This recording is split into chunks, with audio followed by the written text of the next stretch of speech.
Amis internautes, vous qui nous suivez sur www.gms.sn, bienvenue à ce nouveau numéro de votre magazine Horizon d'hiver. Créé par décret présidentiel, les maisons de justice ont pour, entre autres rôles, de désengorger les tribunaux et également permettre à la population d'éviter les lenteurs juridiques. C'est quoi la maison de justice? Quelles sont les attributions d'un médiateur et dans quel cas la maison de justice, autant pour moi, peut intervenir? Pour répondre à toutes ces questions, nous allons rendre visite tout à l'heure à M. El Hadji Gaye, qui est le médiateur de la maison de justice de Ziguinchor.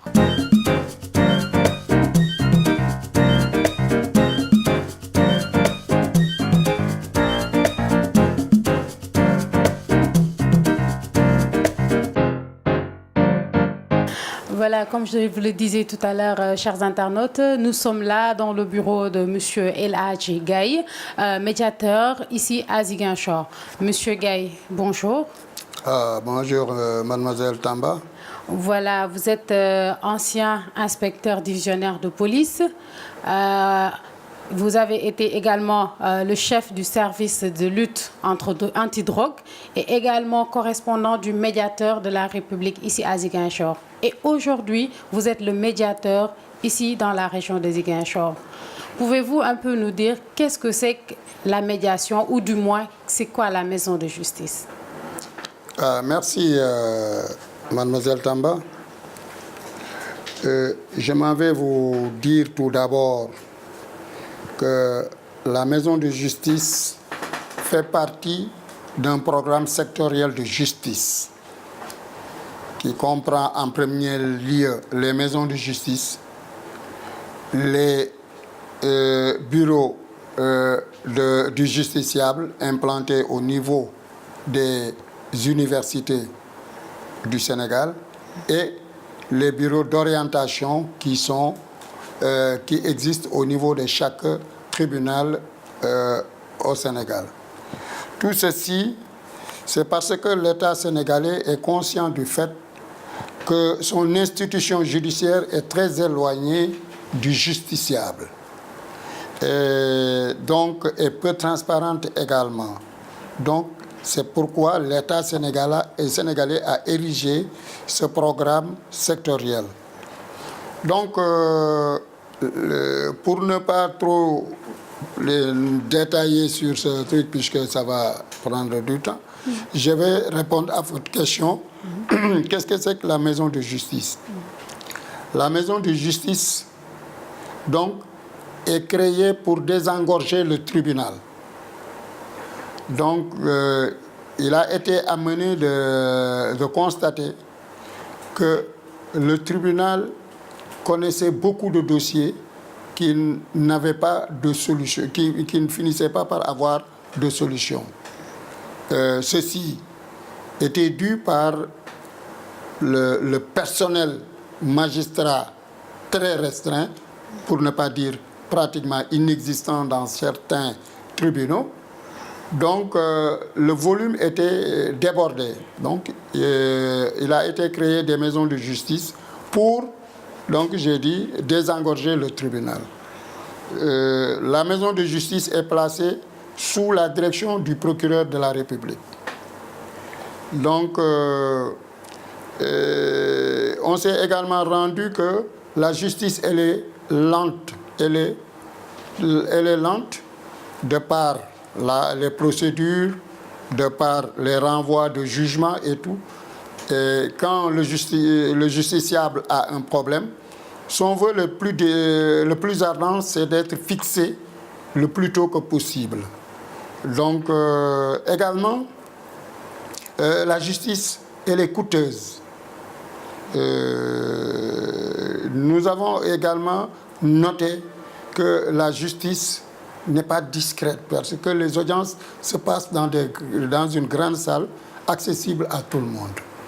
Donc la somme de tout cela a conduit l'autorité à créer ces maisons de justice pour désengorger le tribunal, pour un traitement rapide des dossiers, hein, en se conformant certes aux dispositions de justice. Donc les maisons de justice comportent des services il y a le service médiation, conciliation, il y a le service, le premier service c'est la coordination, la médiation et le bureau d'écoute. Donc pour accéder à un de ces postes, c'est par voie de concours qu'on accède à ces postes. Donc il y a des profils qui sont demandés. Pour être coordonnateur, il faut être un jeune et avoir la maîtrise en droit.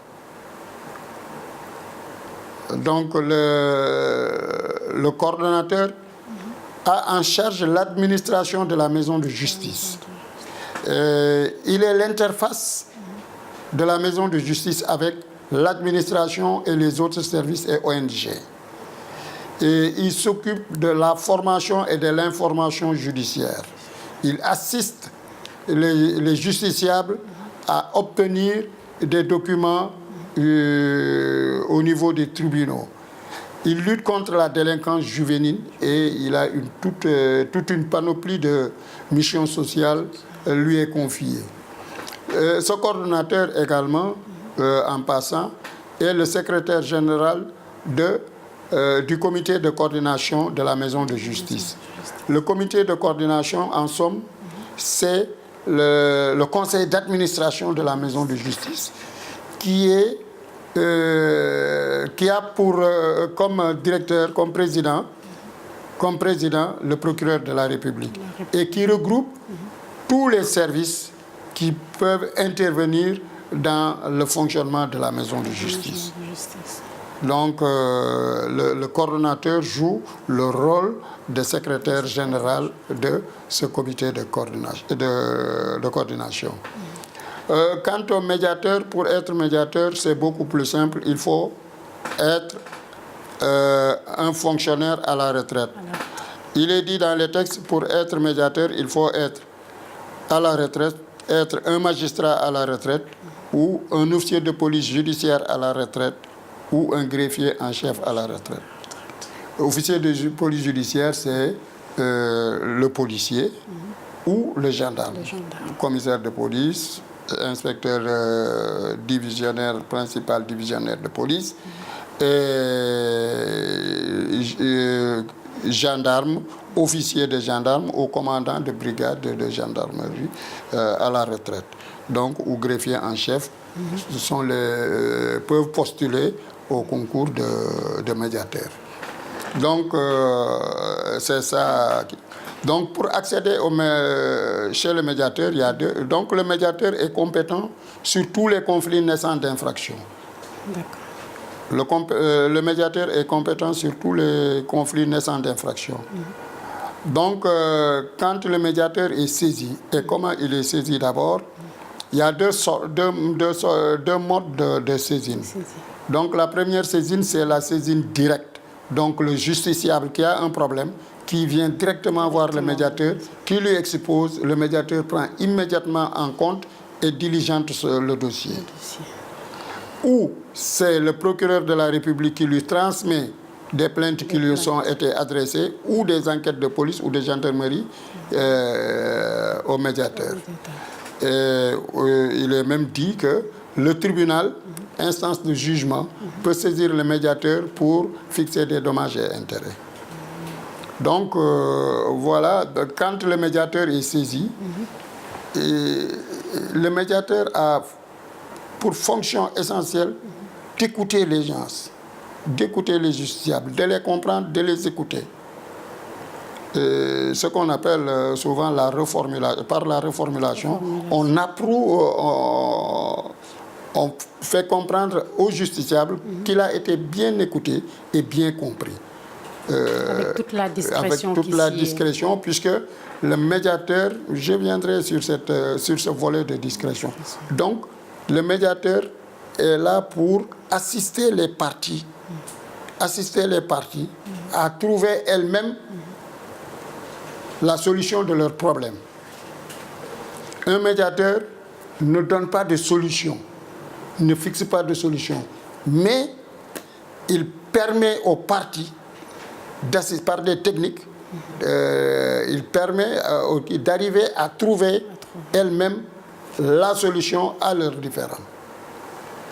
vous voyez, quand nous, on a un problème et qu'après discussion, on parvient à se comprendre, à voir le mobile du différent, je pense que la solution partagée, acceptée et partagée des parties est beaucoup plus important qu'une solution qui a été imposée. Puisque l'autre partie ne se sentira jamais satisfaite. Donc voilà. Okay. Donc le médiateur également a un rôle de conciliateur. Cette même personne peut être conciliateur. Quand il est conciliateur, il propose des solutions de sortie de crise. Contrairement au médiateur, le médiateur assiste les parties à trouver la solution. Mais là, le conciliateur, c'est pourquoi ce double vocable nous est attribué. Le médiateur, le conciliateur propose des idées, des solutions de sortie de crise. Donc, le médiateur traite les dossiers avec discrétion. Tout ce qui se passe, c'est entre le médiateur et les parties. Et l'affaire n'est jamais portée devant un grand public. Le grand public. Et c'est ce qui fait la différence fondamentale entre la maison de justice et le tribunal. Le tribunal, c'est à la salle d'audience que ça se passe. Donc, alors que la médiation, le médiateur s'enferme avec les parties, discute et finit par trouver la solution et les parties s'en aillent, se serrant la main, se tapotant et voilà. Il n'y a plus de difficultés. Généralement, c'est ça. C'est ça. Voilà. Tout à l'heure, vous avez dit que voilà, le tribunal vous envoie beaucoup de cas, le procureur également. Est-ce qu'il arrive des cas où le médiateur est obligé de renvoyer ces personnes au tribunal ou chez le procureur? Donc, là, je dirais d'un coup que le médiateur ne peut pas réussir tous les dossiers qui lui sont soumis. De sorte qu'il transmet des PV. Quand il réussit un dossier, il fait un PV de médiation réussie. S'il fait échec, s'il ne parvient pas à assister, à trouver la solution, il rencontre au procureur. Puisque j'ai dit à l'entame que le procureur est le patron de la maison de justice. Donc, on lui rend compte. Et de même qu'on rend compte annuellement, semestriellement et annuellement au ministre de la Justice. Et les cas que vous n'arrivez pas à résoudre, comment le tribunal les prend en charge? Ils suivent la voie normale si c'est... Puisqu'il y a plusieurs points juridiques à voir. Puisque si c'est une affaire qui relève du civil, alors vous transmettez le dossier au procureur, il invite les parties à rédiger une plainte au tribunal compétent. Si c'est un problème délictuel, le procureur prend immédiatement en compte ce dossier et le traite régulièrement. Voilà. Maintenant, ce qu'on voudrait savoir, jusqu'à quel niveau le tribunal peut envoyer un dossier à la médiation? Est-ce que les délits tels que le viol, le meurtre... Tant qu'il n'y a pas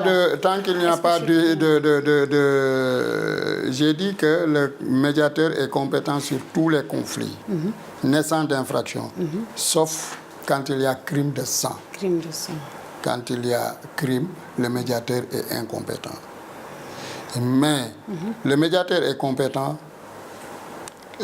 pour les problèmes de voisinage, le bail, le foncier, le mariage, divorce, l'escroquerie, l'abus de confiance, tout ce qui touche l'homme dans dans son vécu, le médiateur peut être saisi.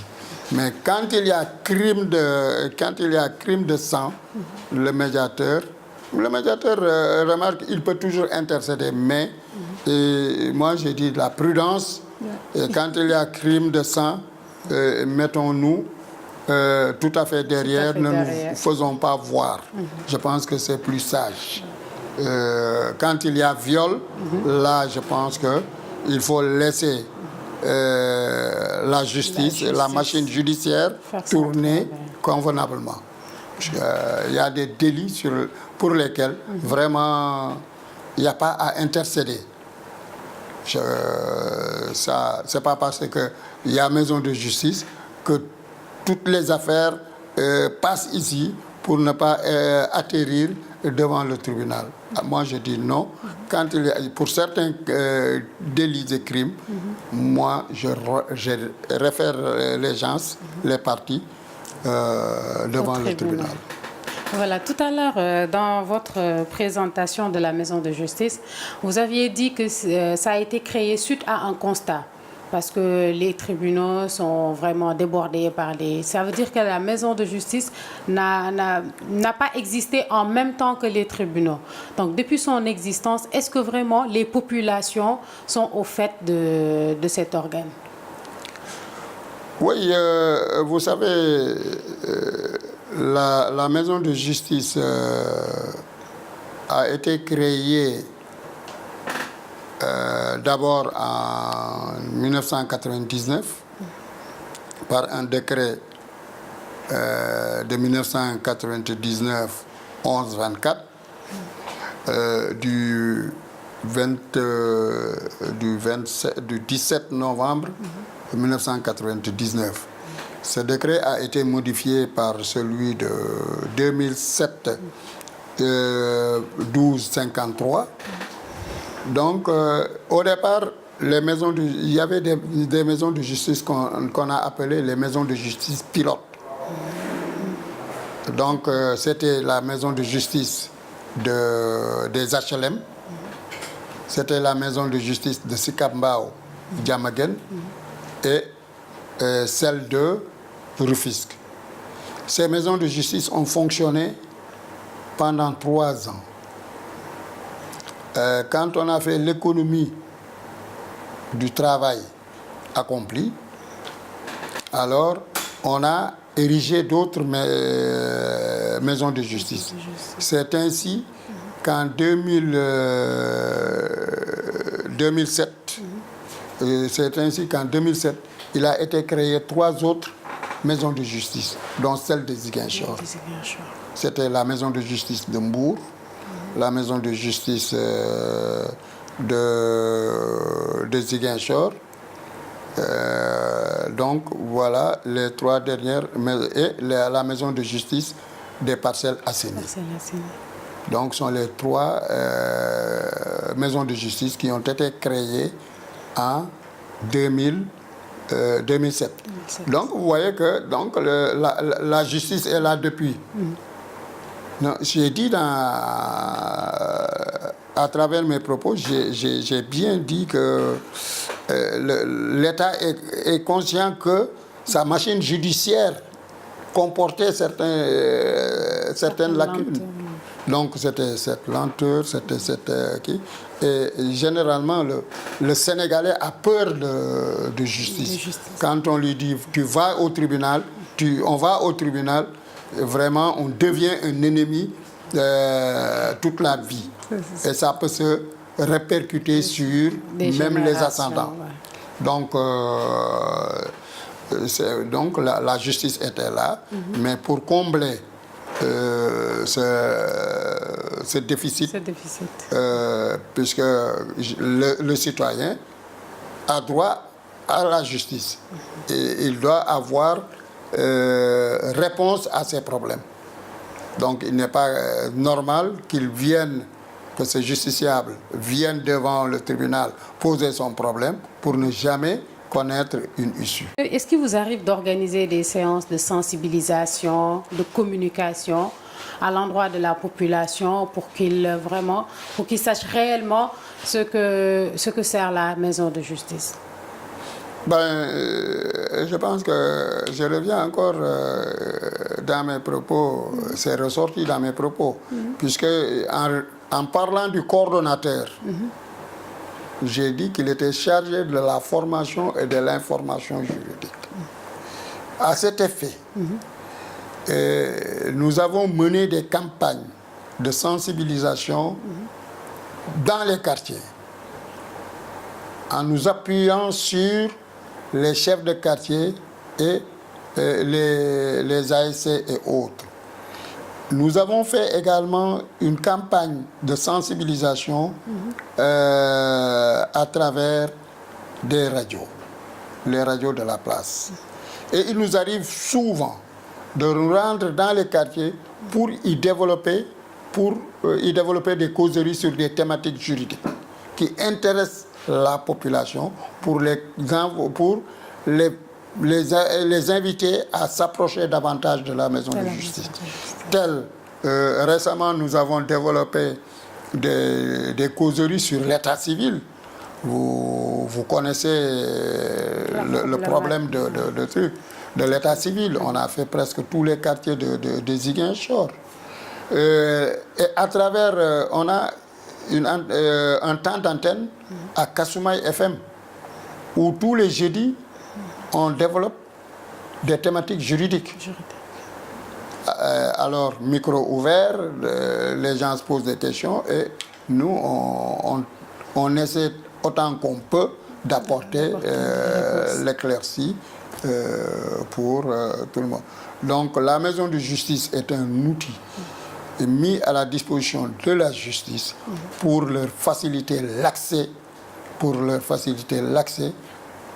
à la justice. Merci beaucoup, M. Gueye.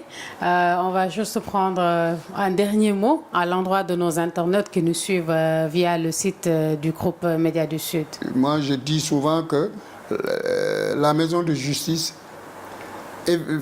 évite aux justiciables, aux citoyens, d'aller devant le tribunal, de vouloir régler les problèmes devant le tribunal. Et cela ne signifie pas qu'il n'y ait pas de jugement, qu'il n'y ait pas... Non, je ne veux pas dire ça. Mais quand même, pour certaines affaires, je pense que les gens peuvent se référer à la maison de justice pour trouver une solution, discuter, accepter des parties. Et en toute discrétion. En toute discrétion. Et tout ce que nous faisons ici également, vous parlez trop de discrétion, mais je reviendrai vous dire que tous les actes que nous menons à la maison de justice est gratuit. Nous recouvrons beaucoup de créances,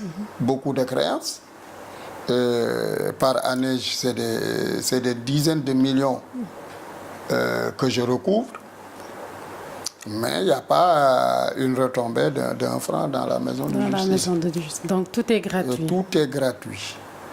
Tout est discret et gratuit. Et gratuit. Ça, c'est important à savoir. Tout est gratuit. Voilà, merci beaucoup, M. Gueye. Chers internautes, je rappelle qu'on était avec M. El Hadji Gueye, qui est le médiateur conciliateur de la maison de justice ici à Ziguinchor. Voilà, je remercie l'équipe technique qui m'a accompagné, Diakhaté, Djili, pour la réalisation de cette émission. Quant à moi, je vous retrouve la semaine prochaine pour un autre numéro d'Horizon d'hiver sur www.gms.sn. Au revoir.